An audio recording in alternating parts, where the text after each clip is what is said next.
Glad to continue this conversation. I do work for Politico. I cannot offer an interview with President Trump. I have to deal with Friedrich Merz, and there we are in the middle of our discussion, in a way, about digital sovereignty, about resilience. I will start with Clemens Fuest. We had a quick pre-debate before this panel, and Melanie raised the point that digitalization and digital infrastructure and resilience is sort of the new oil in terms of economics. Is that correct? Yes, it's probably true. I mean, it's a key factor. It is a technology that goes across sectors, and if in the past, if you had no access to oil, you really had a problem. And today, if you fall back in digital, yes, you do have a problem. Maybe it's even worse than oil because it's wilder, as it were, because it's more complicated. At the same time, it's maybe better than oil because access to it is broader. It has more dimensions, and maybe there are more ways, even if you're not very good at it, in getting better. But it's a key technology, and as we all know, now with the developments in AI, all the acceleration, it really is getting serious. If you fall back in that, it's not going to be very good. And what's your assessment of the status quo in Europe? Are we far behind and we can't really compete also in future, or do you see some perspectives?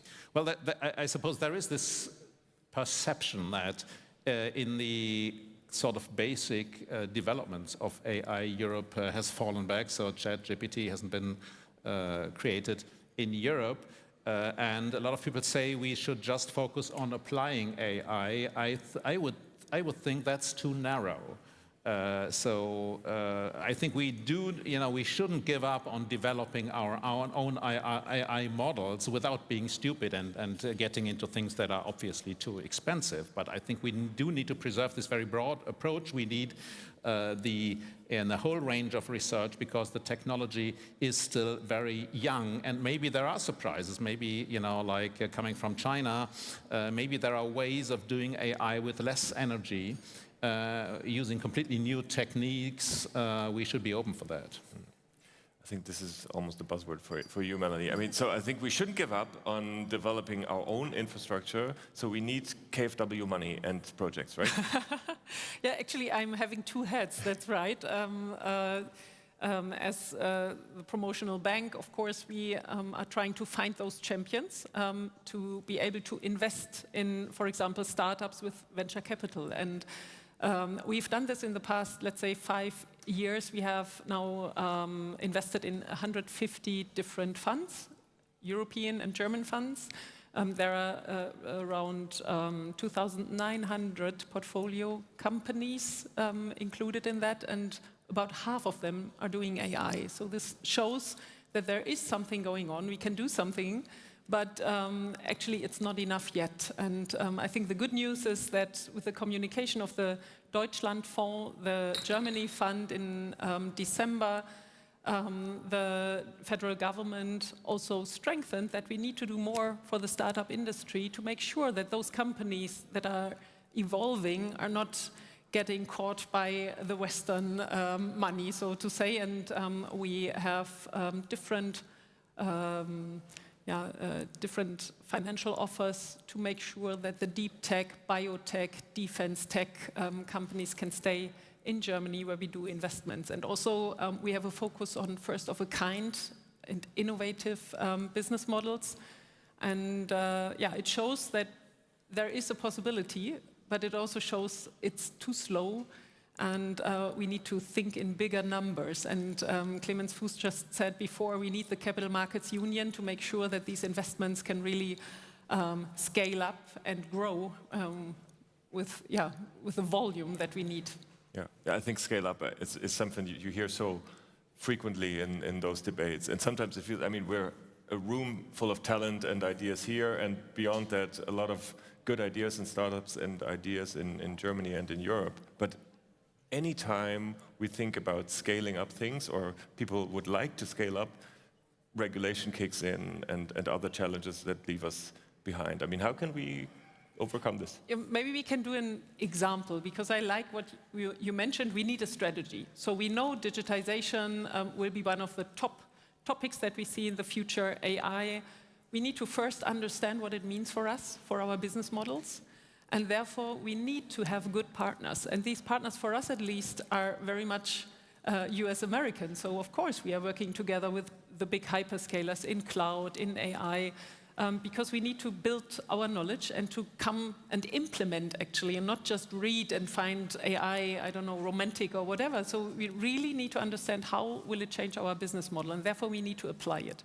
At the same time, we say we have a double strategy, because now we can bestly work with, for example, American partners, but we should look at the European champions as well. And that's why we sat together with all the banks, or the biggest banks in Germany, and said, can we do something together where we raise the demand, not looking at the great offers that comes from the US, but at the same time say, what is maybe a minimum level of offers that we need, also of compliance. As a banking industry, we are very much regulated, so maybe we can reduce a bit our compliance ambitions and say, this is the minimum standard, and German and European players can correspond to that. And that's our focus in the cloud and AI technology. And maybe we can raise the supply then at the same time as we raise the demand.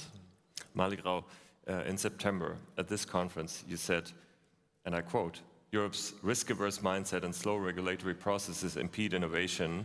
I would say from a German perspective, having lived in 8 countries, it may be 12 to 24 months behind what I would love to have. This sounds horrible. Is it so bad? It is. Look, I think 2 things.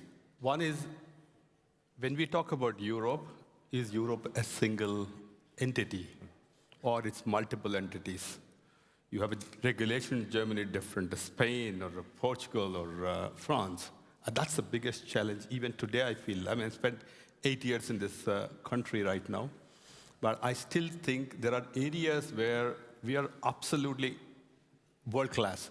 For example, when you focus, about 5 years back when we were talking about mobile network infrastructure, we said, okay, is Germany having an infrastructure even compared to Romania? But today, Germany, proudly we can say we have the best mobile infrastructure which can compete anywhere in the world with all the benchmarks you say. So when there is a will, there is a way. That's what I see. That's what I like in this country. Just not on trains. Okay, I don't want to comment there. Well, let me get on that. Yeah? The second thing is, when you mentioned about technologically, are we ahead or we behind? I think technologically we are on par with anybody, right? The question is, what do we want to choose? The approach in Europe is we want to choose all. We want to choose everything, right? Choose it all. I mean, winner takes it all, but Germans choose it all.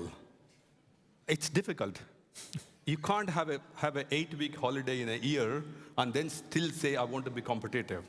You can't have a productivity which is 1/3 of any other, even if it is China, right? So those are the challenges which we have. So you can't choose complete comfort. You can't choose extreme competitiveness. As Clemens was mentioning just in the earlier panel, we got to have the balance. That has to come in. Otherwise, we will fall behind further. We have a new minister, the first minister for digitalization in Germany. He probably also entered office and said it's going to be wild. Do you feel that there's a difference? It's his name, actually. Absolutely. It's absolutely. Exactly. Yeah. Do you feel things have improved? Things are improving. I mean, to be fair, I think things are improving. First of all, acknowledging that we need to change is something which I see in Germany, at least in the last 24 months, right? Maybe because the trigger is from US, the White House, right? I think the acknowledgement, first you acknowledge, then you act. Because we have in Europe the capability to act, unparalleled capability. When I lived in 8 countries, right, as I keep saying, average intellect of Europe is at least 5 times than a normal living California or the western east coast of America. You can beat them at least 5 times. So that is available. But the acknowledgement that, yes, there is a problem, we need to change. I think that is what I see it in the last 24 months. Clemens Fuest, IFO Institute published a study saying that a digital public administration could increase German GDP by around 96 billion per year. Is this an accurate measurement, or is this a number that basically shows where one of the main problems is?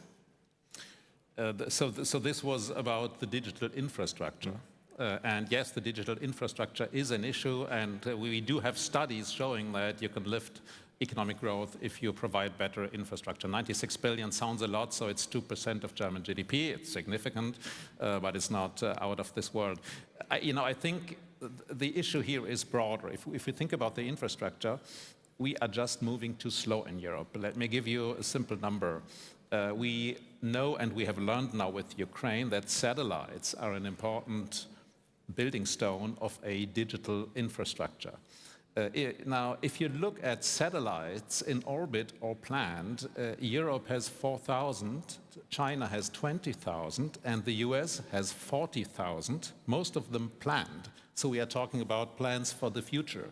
So this means our plan is we will fall behind further in infrastructure. This cannot be. This is the European Commission mentioned that in its digital decade plan. So this is just an example of how we run these things. So a lot of more things need to be changed. We have to be a lot more ambitious. We can, as you say, we can do all these things. We have the capital, we have the technology, but we just move too slow. Our priorities are elsewhere. If you look at money being brought up, for instance, by our government, subsidizing the pension system. Now, there cannot be enough billions put into this, but taking a few billion to build up the digital infrastructure is too much.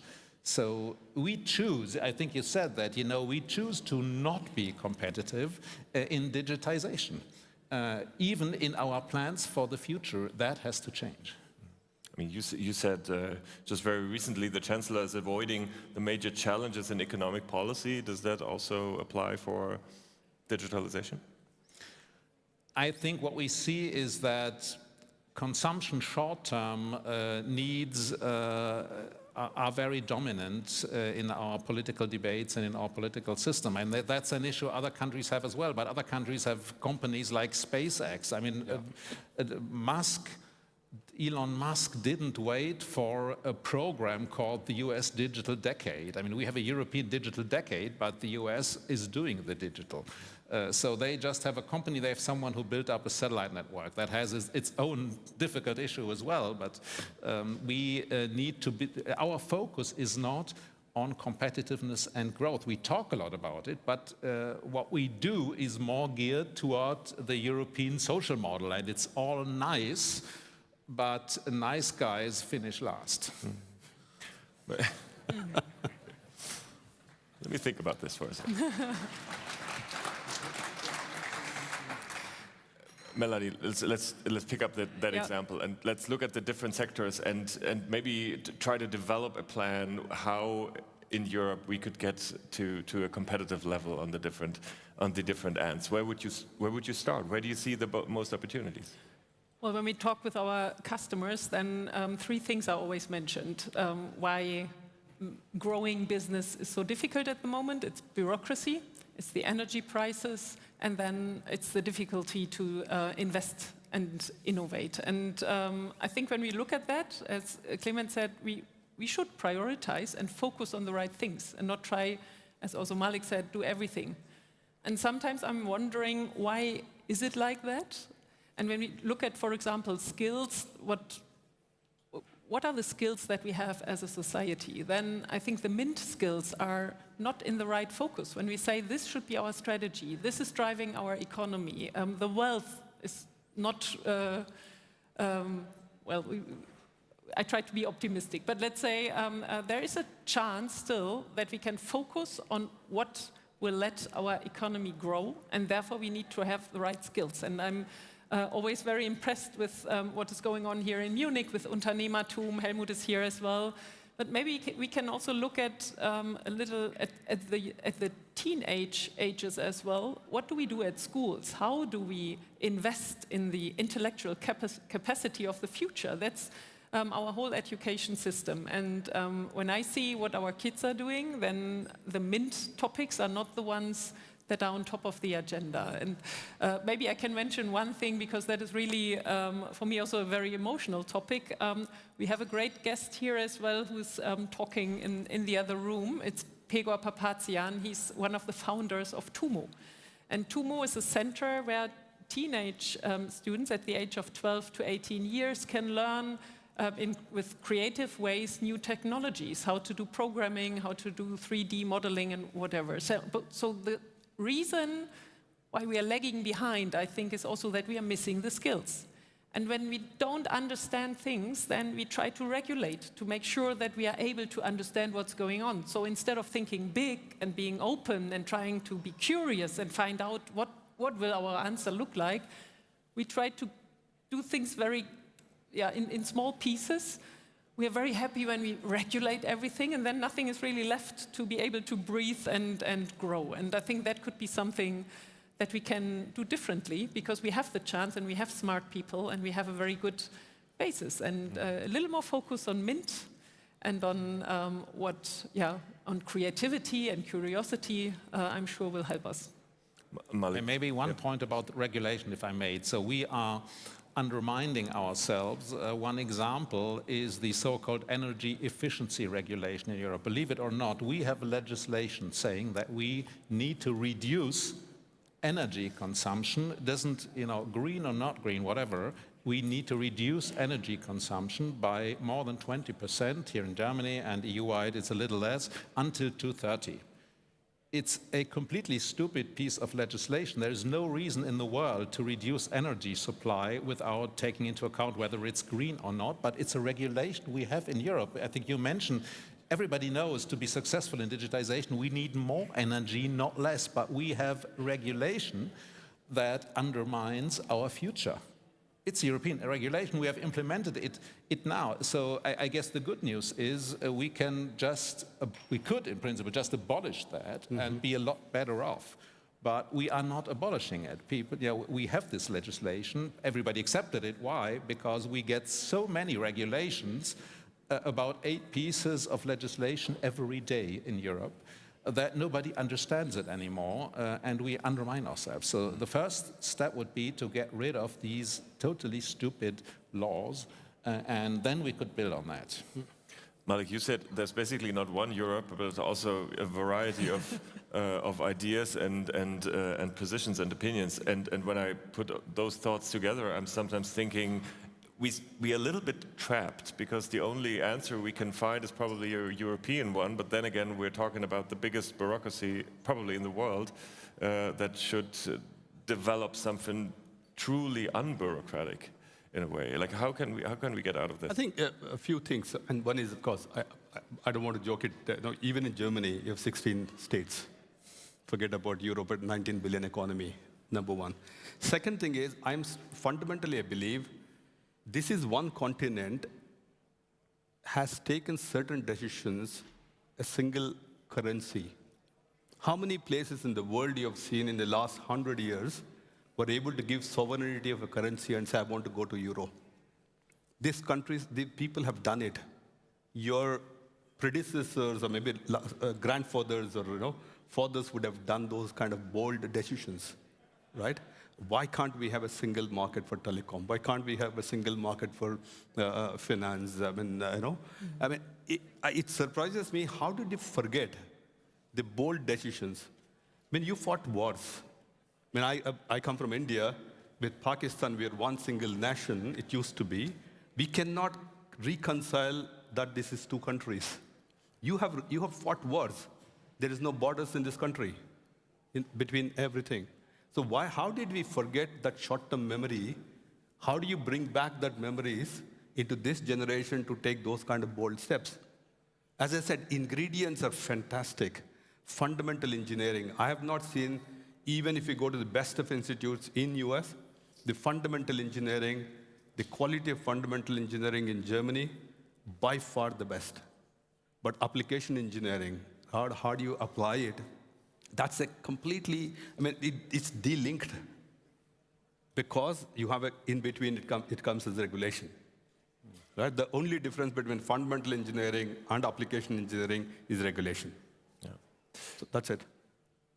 As we have a few minutes left, and at the end of the former Ampel government, where everybody was pessimistic and negative about basically everything, I said to myself, I'm not going to end any of my panels without an attempt to have a positive outlook. So I'm going to do this as well, even though we're talking about digitalization in Europe and Germany. And I think we have a couple of reasons to do so. I mean, we see some major investments also in Germany, thinking about Schwarz Group in Brandenburg. We have the Deutschland Fonds that you've been talking about. Like, where do you see the points where we should be really optimistic looking into 2026, or follow up on that? I think we need to bring this into action. We are talking too much. We are trying to, I don't know, regulate and think through everything. We should have one goal, and that is grow our digital economy and look at which partners we can build up.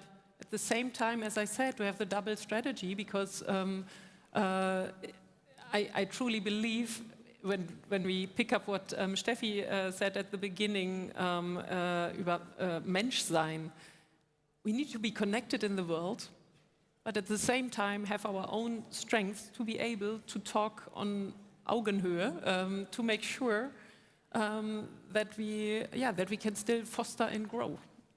And I'm sure we can do that, but we are following the wrong goals. It should be 1 or 2 or 3. Why was Adenauer so successful? Because he had 3 goals, and he did everything to follow these. And I think that would be good if we come back to that and define our goals for Germany and Europe, but then I'm sure we will make it. So Mallik, you can be Adenauer for your last statement. What are the 3 goals? Absolutely. I mean, look at what our industry as telecom has done it. Mobile, the best in the world, right? The compute, we have options. I mean, today, to be honest, on the telecom as an industry, between all Deutsche Telekom, Vodafone, and us, we are not worried about any sovereignty topic, because we are not dependent on one or two. I mean, I'm not depending on hyperscalers. We have choices. The sovereignty discussion sovereignty is not about restriction. No, it's freedom. And that freedom is something which the industry was able to demonstrate. Our only biggest challenge is fragmentation, right? A significant fragmentation. And at the same time, ability for customers to pay €1 more. You pay €4 for a coffee, but you don't want to pay €1 on your monthly bill for telecommunication, which is supposed to be the most critical infrastructure. So that's the priorities of life. Yeah? And you don't even get very far with €4 on a coffee, but that's a different topic again. Clemens, so your economic outlook, why is 26 going to be actually a lot better than we all have expected it so far? And where's the unexpected growth coming from? Well, I think for it to be a good year and for it to be first in a row of good years, I think we do need to change our mindset. And following up on Mallik says, fragmentation is our problem. Now, if fragmentation is our problem, I think what we need to develop in Europe is let's call it vision about what this Europe will be, a common digital market, a common telecommunications market. We need to get away from complaining. I mean, I've been complaining about the EU getting things wrong, but we need to see the EU as a fantastic instrument to overcome this fragmentation. So one vision, Adenauer-type vision for the future would be we will become the most integrated economic area, maybe not the most competitive and knowledge-based, but we will become the most integrated economic area in the world. We have the common currency, but we can do a lot more. And if we have a positive vision here, people will say, okay, it's worth working for that. Maybe scientists will say, okay, that's something worth working for. We in Europe are very much in reaction mode. So we wait for Trump to attack Greenland, and then we say, oh yes, let's send a few ships to Greenland. We are in reaction mode, but we don't have an own strategy. So what is our view of who we are in the future? And I think that would be an interesting vision. Let's make this a deeply integrated and cooperative area in the world, and that will trigger investments and encourage people to act positively.